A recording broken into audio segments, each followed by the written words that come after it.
Buenos días a todas y a todos. Muchísimas gracias a la Fundación Carolina, muchísimas gracias a la Fundación ICO para organizar este evento. Gracias a Laura por moderar esta sesión. También a mis compañeras de esta sesión para estas aportaciones tan interesantes. Lo que yo voy a presentar hoy es un poco la síntesis y resumen de un proyecto europeo financiado por la Comisión Europea en la convocatoria Horizon 2020. El proyecto se llama EULAC Focus, empezó en el 2016 y acabó justo el año pasado.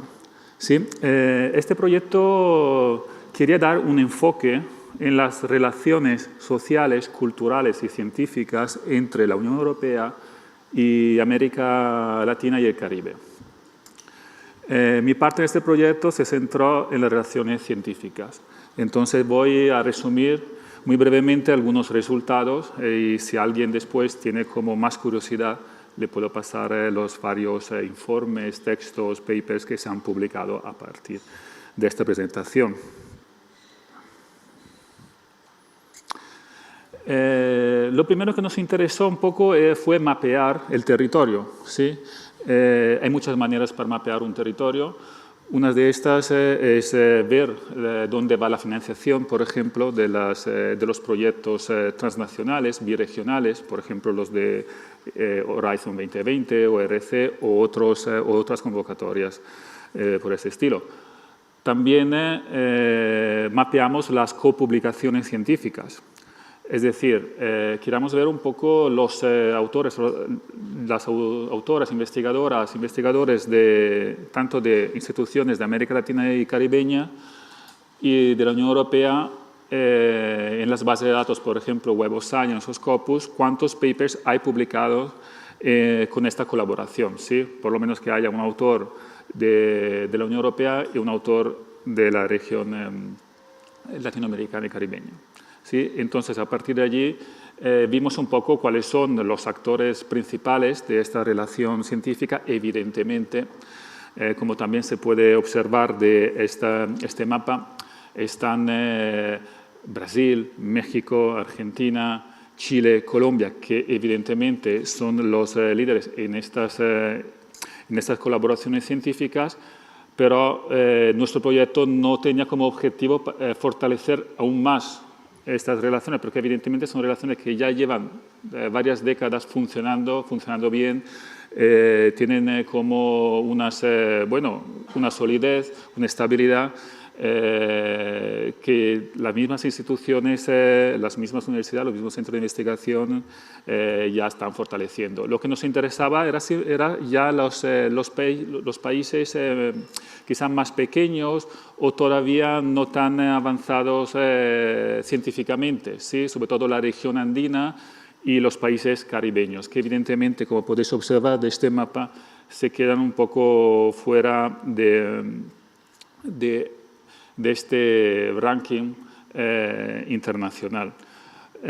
Por esta razón, claro, yo ahora estoy aquí en la Complutense de Madrid desde el 2019, pero antes de volver a Madrid pasé 5 años en Ecuador. Entonces, que es un poco la región andina, es el territorio que conozco quizá mejor de este mapa.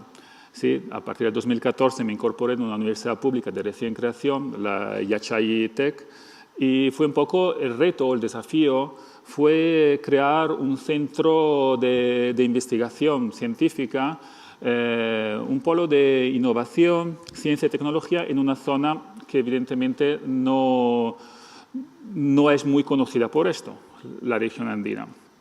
Entonces empezamos un poco allí y lo interesante de este proyecto es que hicieron como las cosas al revés. Es decir, que normalmente un Ministerio de Ciencia y Tecnología lo que intenta hacer en el caso en que está en un país como podría ser Ecuador, lo que intenta es promocionar a través de un programa de becas la estancia de sus jóvenes, ¿sí? De sus estudiantes que lo merecen para irse ir a formarse en una universidad europea, norteamericana, asiática, para adquirir esta competencia y después quizá que vuelva al país para construir algo allí. En cambio, en aquel entonces se hizo las cosas al revés, justamente. Fueron como con un buen programa de atracción de talento internacional.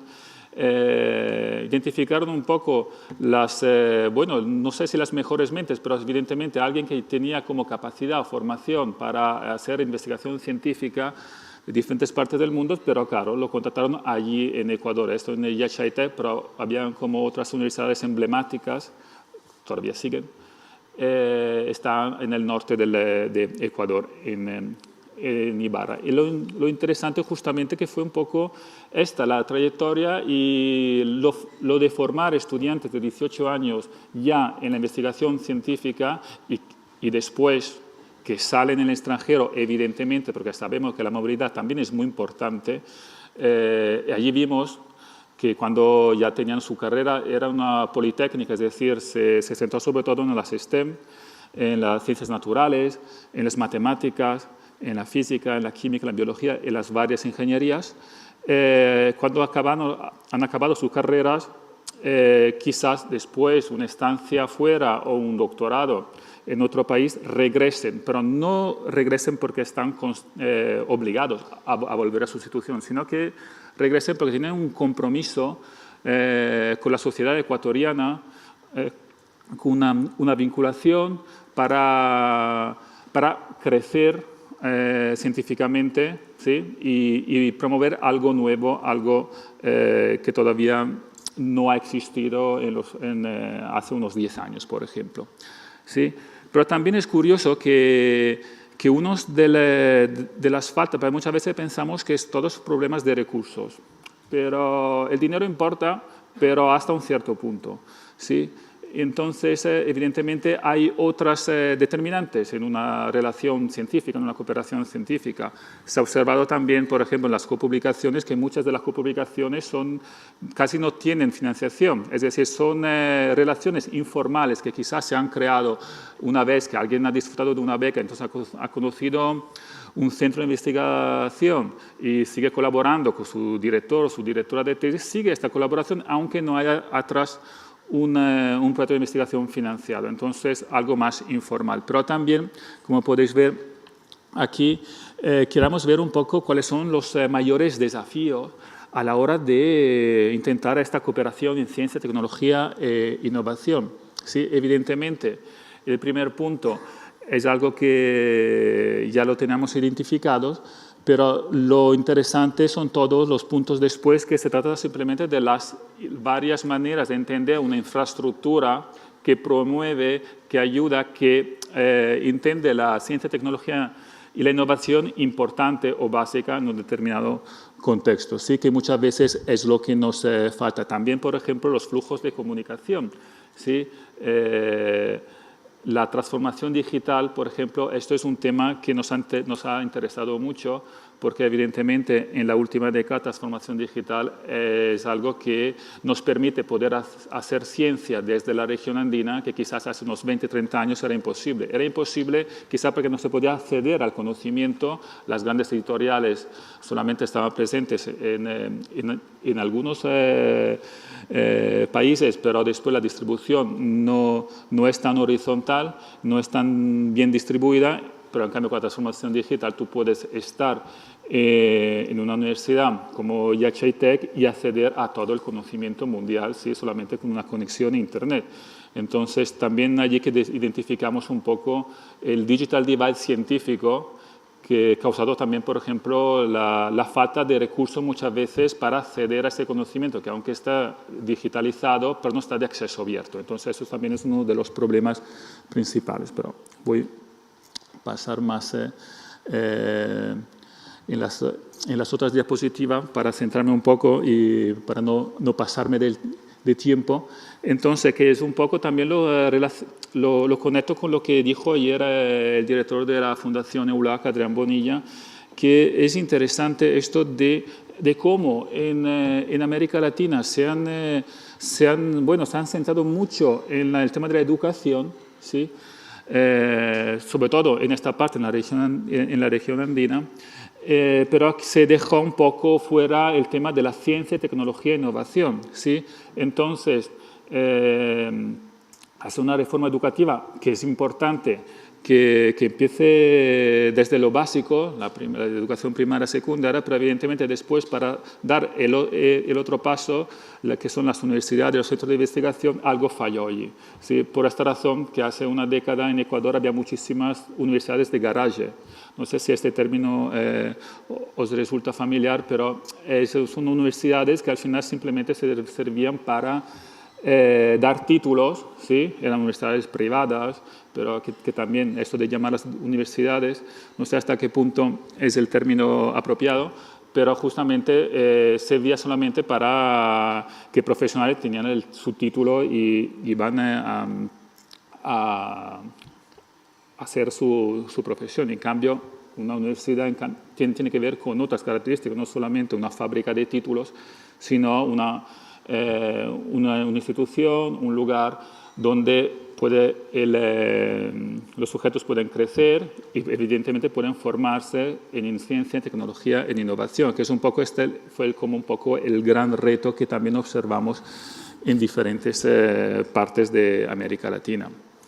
Algunas estrategias que hemos elaborado, evidentemente, son un poco, que también son resumen de lo que vimos tanto ayer como quizás esta mañana, ¿sí?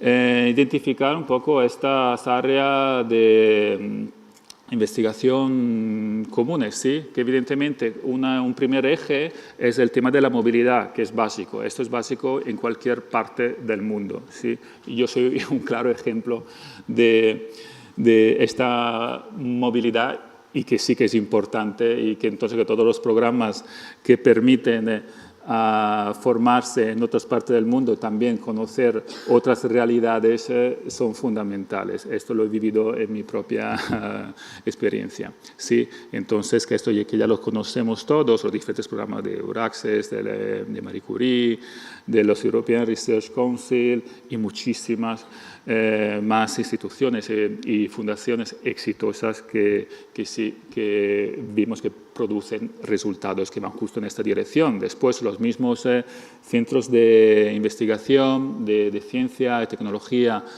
e innovación que intentan un poco crear estos vínculos birregionales, ¿sí? Y sobre todo fortalecer esos vínculos regionales. Otro gran tema son los desafíos globales, como por ejemplo los objetivos de desarrollo sostenible. Hecho curioso que en el 2015, justamente en Quito, en Ecuador, creamos la Red Andina de Desarrollo Sostenible y paralelamente con la universidad, entonces para un poco aterrizar con este esquema con algo, bueno, con un ejemplo mío, ¿sí? Los mismos estudiantes de estas ingenierías o de ciencias ya presentaron proyectos, startups, que han tenido como bastante éxito internacional. Algunos de ellos ganaron premios internacionales, por ejemplo el Lult Prize de la Fundación Bill Clinton, que es un premio de Estados Unidos, pero que es muy importante para los estudiantes de grado, que tiene que ver, por ejemplo, desde crear filtros orgánicos para purificar agua con semillas de moringa, que es una planta que se encuentra en comunidades indígenas, ¿sí? Donde el agua está contaminada, entonces crearon estudiantes de 20 años. Crearon estos filtros orgánicos, ¿sí? Con todo el prototipo en 3D, el estudio químico atrás, o reutilizar esos televisores antiguos con el tubo catódico que se estaban tirando a la basura, que están todos ya fuera de nuestras casas, reconvirtiéndolos, instalando un Raspberry Pi, que es como un sistema operativo muy barato, de unos 20 euros, y para permitirle allí instalar, por ejemplo, la Wikipedia y poner estos antiguos televisores, pero que ya ahora tienen todo el conocimiento del mundo que contiene la Wikipedia, en comunidades indígenas de la Amazonía o de la región andina, para que también allí puedan acceder al conocimiento y puedan acceder a las grandes obras literarias, por ejemplo. ¿Sí? Pensamos que esto es como algo que nos pilla muy lejos, pero no es así. ¿Sí? Evidentemente, el conocimiento no es algo horizontal o tan democrático como podemos pensar. Hay unas realidades que sí que son, son muy exitosas, pero a lo que yo quiero aquí centrarme en esos últimos 2 minutos, creo que no sé si me quedan, son en varias acciones, que son pocos también son las estrategias que hemos elaborado y hemos presentado a la Comisión Europea el año pasado. ¿Sí? La acción primera es el acceso abierto, que es básico. Las mismas instituciones nacionales, transnacionales, hemos visto que en los últimos años esta es la dirección. Las mismas universidades dejan de suscribirse a las grandes editoriales que costan millones y millones de euros al año y ya prefieren una política de acceso abierto. Eso es fundamental. Esto es fundamental por las razones que yo os acabo de mencionar. También fortalecer las relaciones desde la Unión Europea con América Latina y Caribe, ¿sí? Como una única y fundamental e interesante destinación de investigación. Es decir, ya dejando un poco los centros de investigación más conocidos tradicionalmente, pero por ejemplo, en la región andina o algunos países caribeños son países muy dinámicos y entonces que se está observando cómo en pocos años se están haciendo cosas increíbles. Ecuador, a partir del 2015, se sitúa en este mapa de colaboración científica entre la Unión Europea y América Latina con las publicaciones científicas. Se ha observado cómo hasta el 2014 estaba en una posición 10, 11, 12 y ya a partir del 2015 llega en sexta posición, quinta por algunas áreas. Entonces, esto es impresionante, ¿sí? Ver cómo la curva, el número de publicaciones, de copublicaciones ha subido notablemente gracias también a estas iniciativas. ¿Sí? Evidentemente, lo de la movilidad que hay que fortalecer en ambas direcciones, ¿sí? No solamente de una región a la otra. Fortalecer también los fondos de investigación conjunta, que también esto es como hay varios proyectos que sí que funcionan, pero entonces hay que seguir por esta línea. Establecer sinergia que puedan un poco encontrar lazos entre la ciencia, la tecnología, la innovación, pero también la empresa privada, el sector privado, la famosa triple hélice, que es un gran reto, no solamente para América Latina, también para nosotros. Evidentemente la Unión Europea tiene allí como unos grandes ejemplos la región andina, que es el territorio que conozco mejor. Todavía le falta un poco esta transferencia tecnológica y vinculación con la comunidad. ¿Sí? Y evidentemente después también pasar también a una investigación regional y de políticas de innovación que conectan la educación con la sociedad, con la comunidad, y evidentemente promover la cooperación entre la Unión Europea, América Latina y los países caribeños con la diplomacia, con unas políticas que tengan que ver con las ciencias científicas. Con esto ya concluyo mi intervención. Muchísimas gracias.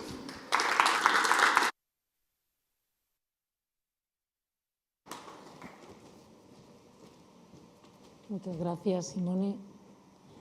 Bueno, pues voy a pasar muchas gracias a los cuatro. La verdad es que han salido temas muy interesantes, desde luego, a tener en cuenta y, bueno, vamos a ver cómo lo ha percibido el público y qué tipo de preguntas hacen.